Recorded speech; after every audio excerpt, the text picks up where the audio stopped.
Olá, gente! Meu nome é Amanda e hoje eu vou responder com vocês algumas questões de filosofia do PET, do terceiro ano do ensino médio, do quarto volume da semana 5 sobre Nietzsche. Então vamos à primeira pergunta. A primeira pergunta diz assim: vi os homens sumirem-se numa grande tristeza. Os melhores cansaram-se das suas obras. Proclamou-se uma doutrina e com ela circulou uma crença. Tudo é oco, tudo é igual, tudo passou. O nosso trabalho foi inútil, o nosso vinho tornou-se veneno, o mal olhado amarelhou-se os campos e os corações. Secamos de todo, e se caísse o fogo em cima de nós, as nossas cinzas voariam em pó. Sim, cansamos do próprio fogo. Todas as fontes secaram para nós e o mar retirou-se. Todos os solos se querem abrir, mas os abismos não nos querem tragar. O texto exprime uma construção alegórica que traduz um entendimento da doutrina nihilista, uma vez que, alternativa A, reforça a liberdade do cidadão?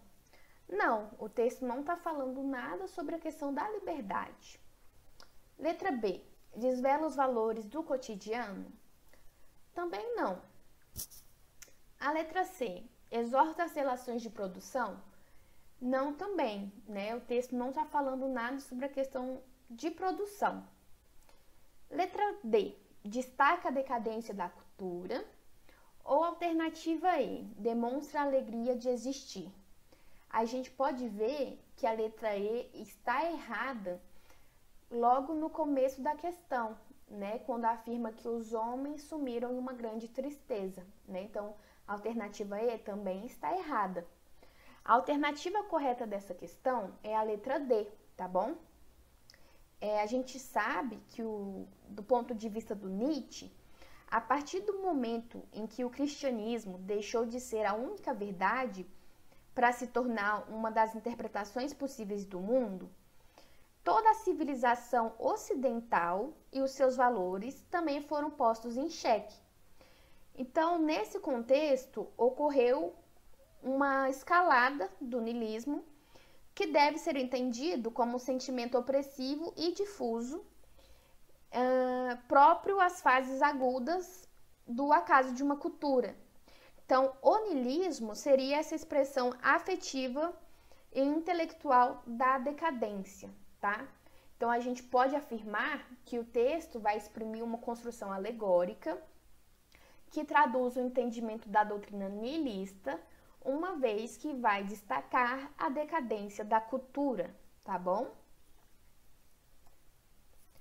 A letra 2 diz assim, o número 2 diz assim: em algum remoto rincão do sistema solar cintilante, em que se derrama um sem número de sistemas solares, havia uma vez um astro em que animais inteligentes inventaram o conhecimento. Foi o minuto mais soberbo e mais mentiroso da história universal, mas também foi somente um minuto. Passados poucos fôlegos da natureza, congelou-se o astro, e os animais inteligentes tiveram de morrer. Assim, poderia alguém inventar uma fábula, e nem por isso teria ilustrado suficientemente quão lamentável, quão fantasmagórico e fugaz, quão sem finalidade e gratuito fica o intelecto humano dentro da natureza. Houve eternidades em que ele não estava. Quando de novo ele tiver passado, nada terá acontecido. Ao contrário, ele é humano e somente seu possuidor e genitor o toma tão pateticamente como se os gonzos do mundo girassem nele.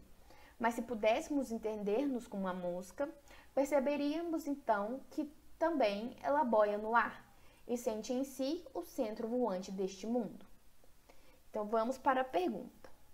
Sobre o texto, é possível afirmar que, letra A, seu teor acerca do lugar da humanidade na história do universo antropocêntrico.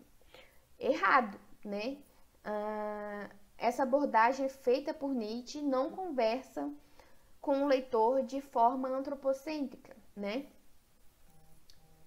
A letra B, o autor revela uma visão cristã de mundo? Não, também, né? Não há nada de cristão nessa abordagem de Nietzsche, né? A alternativa C. O autor apresenta uma visão cética acerca da importância da humanidade na história do universo. Letra D. Ao comparar a vida humana com a vida de uma mosca, Nietzsche corrobora os fundamentos de diversas teologias, não se limitando ao ponto de vista cristão. Errado, né? O Nietzsche ele não se apoiou em nenhuma base teológica, né? Porque todas elas falam da importância do homem perante o universo, além, é claro, da presença divina e etc. Letra E. Para o filósofo, a vida humana é eterna. Essa alternativa também está errada, né? O filósofo ele deixa clara que a vida humana é limitada a um curtíssimo espaço de tempo. Então, a alternativa correta dessa questão é a letra C, tá bom? O Nietzsche, ele vai mostrar, sim, uma visão muito cética sobre a importância da humanidade em relação ao universo, né? Ele vai afirmar que já existem, que o universo já existe há incontáveis milhões de anos e continuará o mesmo após o fim da humanidade, tá bom? E a terceira pergunta é uma pergunta aberta, que diz assim: para Nietzsche, a tradição filosófica, a partir de Sócrates, privilegiou a razão em detrimento das dimensões vitais e instintivas do ser humano? Qual deve ser a relação ideal entre o Apolo e o Dionisíaco no ser humano para Nietzsche?